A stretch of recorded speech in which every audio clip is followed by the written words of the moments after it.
Bonjour, bienvenue à tous aujourd'hui sur le Nimbus W11, pardon. Donc c'est une toute première mondiale qu'on présente au Salon de Cannes. Donc je suis très heureux de vous le présenter aujourd'hui ici et dans un cadre magnifique. On est entre les îles, donc c'est vraiment très joli. Donc on va s'attarder tout d'abord sur la visite en premier sur la plateforme hydraulique. Donc le bateau est équipé d'une plateforme hydraulique comme vous pouvez le constater. Donc ça c'est super pratique parce qu'on va pouvoir aller à l'eau plus facilement et on va bénéficier d'une belle plage arrière. Donc on a une télécommande, à l'aide de la télécommande on va la remonter comme vous pouvez le constater. On notera un liston de protection tout autour qui a été réalisé par Nimbus, toujours à l'image de Nimbus.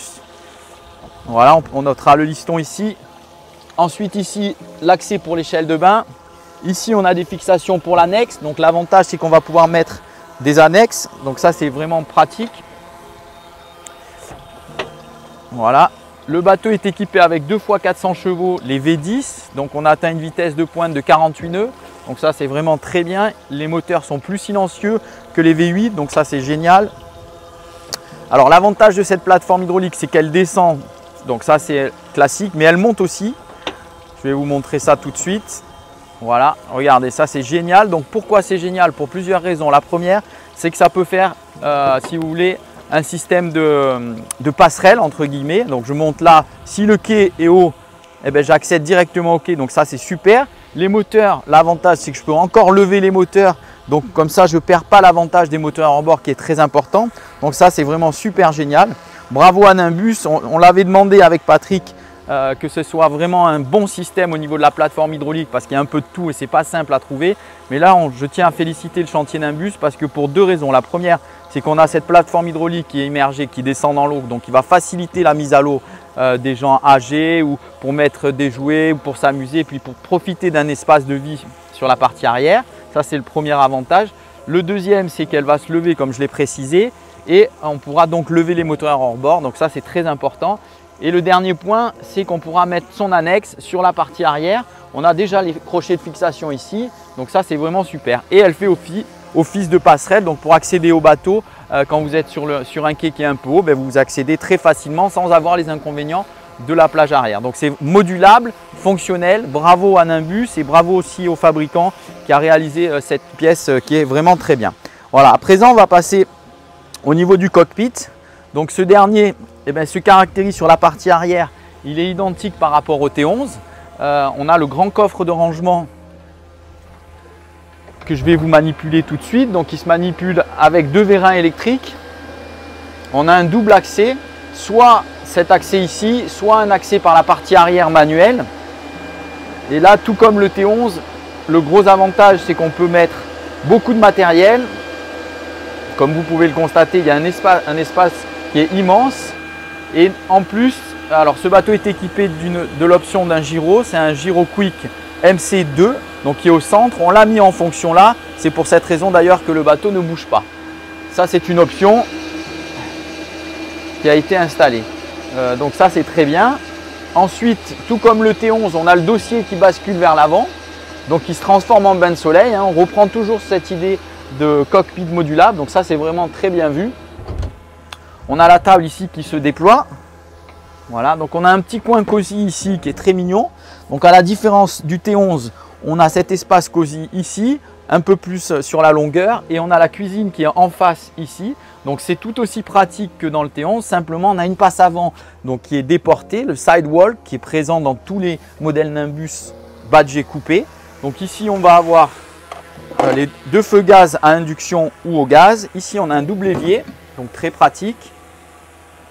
Ensuite, on a de nombreux rangements des tiroirs, etc. Ici, là, on a la poubelle.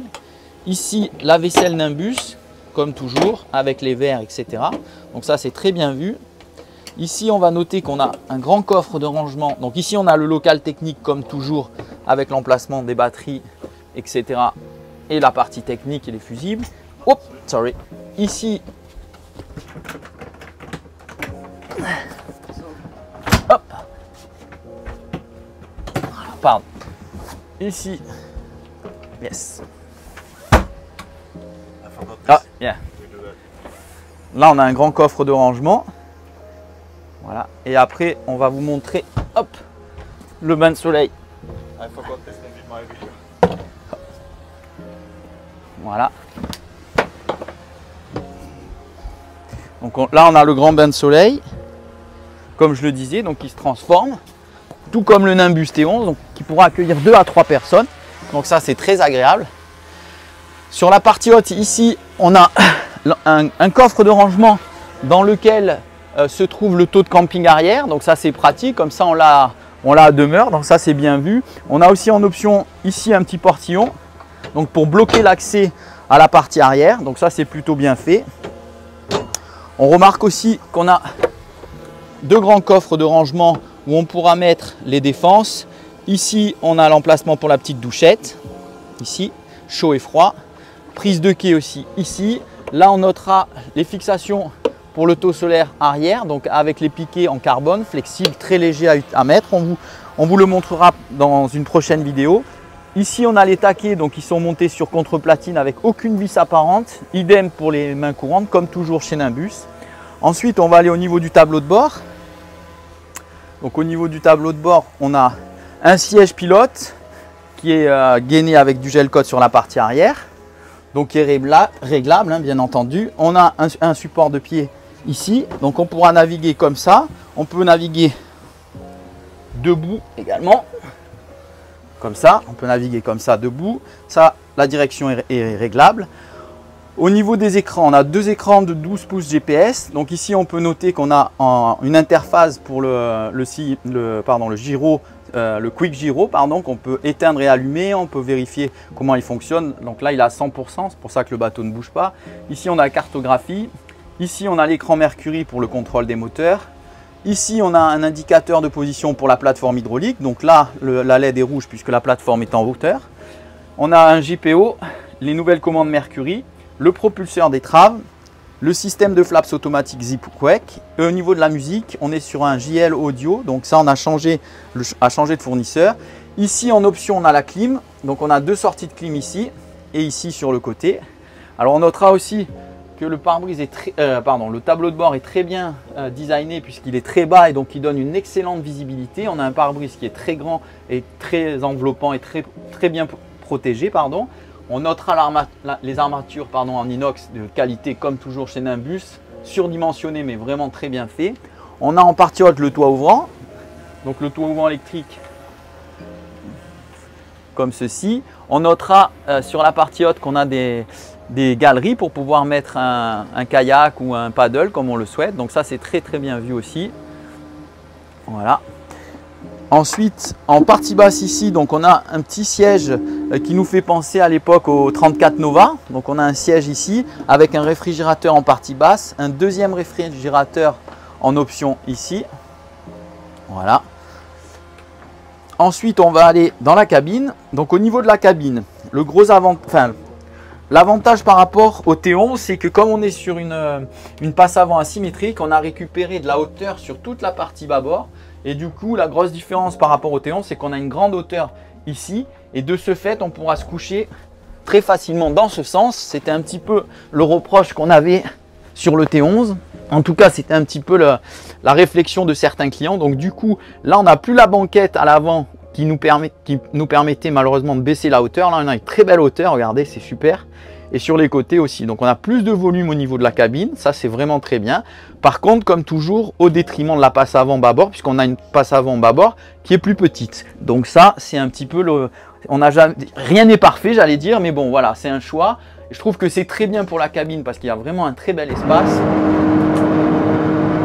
Ensuite, on a également la boiserie qui est en chêne clair, qui est très joli puisqu'il donne beaucoup plus de clarté. Donc ça, c'est vraiment très bien vu. Ici, on a une armoire, voilà, où on pourra ranger du matériel. Là, en l'occurrence, on a déjà les gilets Nimbus de sécurité. On a une ouverture ici avec la moustiquaire, donc une seule ouverture ici en partie haute. Au niveau ici, alors on a des rangements un petit peu partout ici et ici. Ici aussi, on a un rangement. On peut avoir encore un frigo si on le souhaite, mais bon, on a déjà pris les 2 frigos, ça suffit. Ici, on a la salle de bain. Donc cette dernière est identique à celle du T11. On a le coin ici, lave-main, un petit rangement en partie basse. Ici, on a de quoi ranger, miroir. Là, on a une séparation. Ici, on a la douche avec la paroi plexi qui va donc protéger la partie douche. Et on peut l'ouvrir et la fermer, bien entendu. Et ici, en partie basse, le toilette qui est recouvert d'un couvercle pour que ça soit plus pratique. Donc ça, c'est vraiment bien. C'est identique au T11. Il n'y a rien à dire, c'est parfait. Au niveau de la cabine arrière, donc c'est la même en termes de taille. Donc cette dernière est identique. Elle pourra recevoir deux enfants ou un adulte.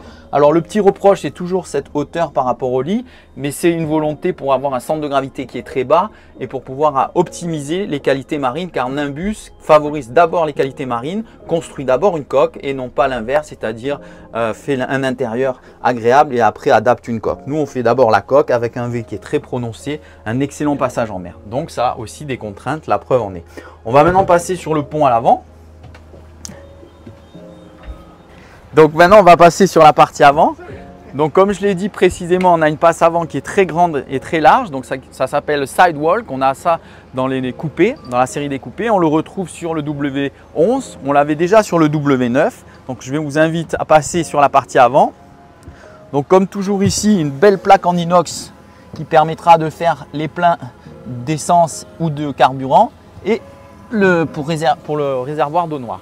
Comme je l'ai dit précédemment, vous notez l'armature en inox du support du Suntop qui est vraiment, c'est un peu démesuré mais dans le bon sens, donc bravo à eux. Main courante aussi ici pour facilement se déplacer. Là, le bateau est équipé d'un projecteur électrique, d'un radar, la VHF.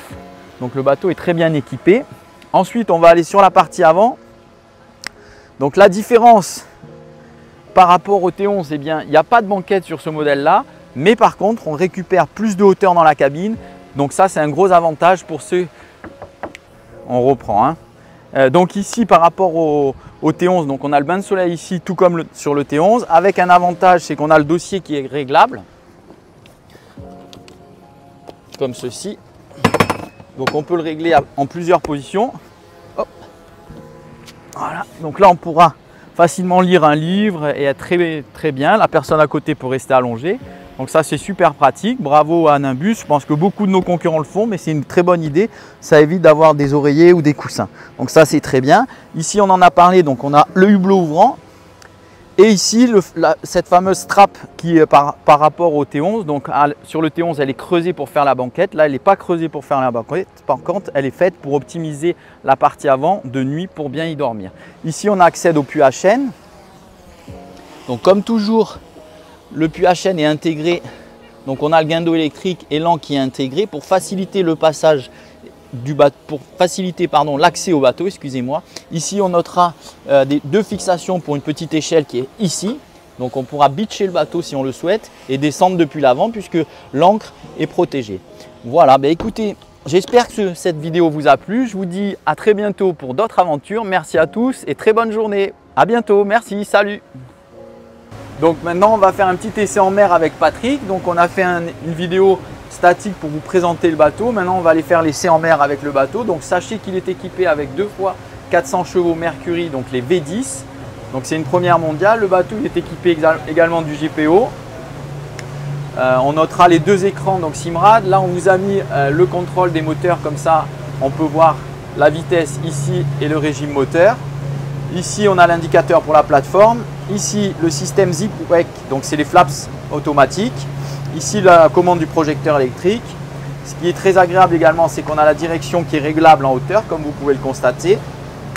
Ici, on a la télécommande pour le guindeau électrique et le propulseur d'étrave. On peut également rajouter un propulseur arrière, donc ça, c'est pas mal vu, c'est même très bien vu. Ici, on a la commande pour le toit ouvrant. Donc on a une belle ergonomie, on a une très belle visibilité, on peut naviguer assis ou debout. Moi j'aime bien naviguer debout, ça me permet d'avoir un meilleur visuel.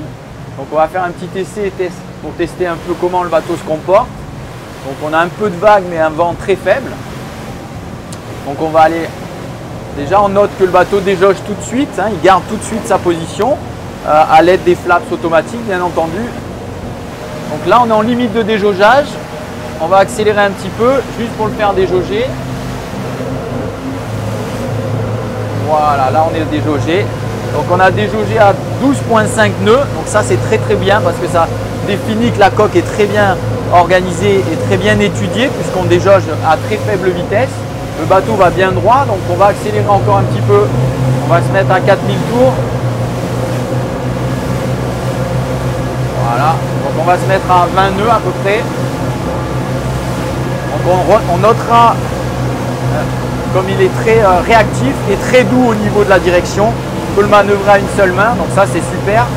On va accélérer encore un peu, on va se mettre à 4005. Voilà. 4005, on a 25 nœuds, en train de monter encore un peu, 26, 27. Je peux lâcher la barre, le bateau continue à aller toujours tout droit. Donc ça c'est vraiment un gain de sécurité. Si je fais un virage, le bateau il bouge pas, regardez, on est à 30 nœuds. Hein. On peut bien se parler parce que les moteurs sont silencieux. On va accélérer, on va faire une petite pointe. On va voir ce qu'il a dans le ventre.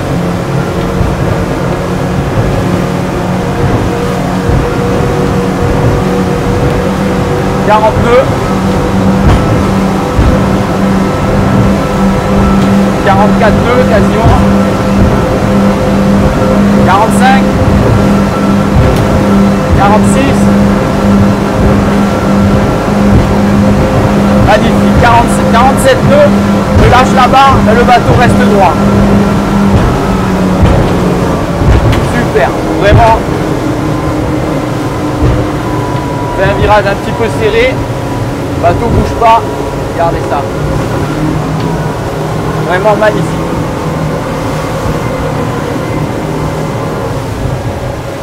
Super essai, très sportif. Alors, ce qu'on peut dire par rapport à l'ancienne version donc du T11, l'avantage c'est qu'avec les 400 chevaux, les V10, on a plus de couple, le bateau est plus silencieux et on a plus de couple, donc ce qui permet d'avoir quand même de meilleures sensations, en sachant également que le bateau est déjà équipé de plateforme hydraulique et très bien équipé avec le Sea Keeper, donc il y a déjà pas mal de poids. Donc je pense qu'on peut même encore optimiser la vitesse si on ne prend pas toutes ces options. Donc voilà, c'était un très bel essai, je vous remercie. Je vous dis à très bientôt pour d'autres aventures. Merci à tous, salut!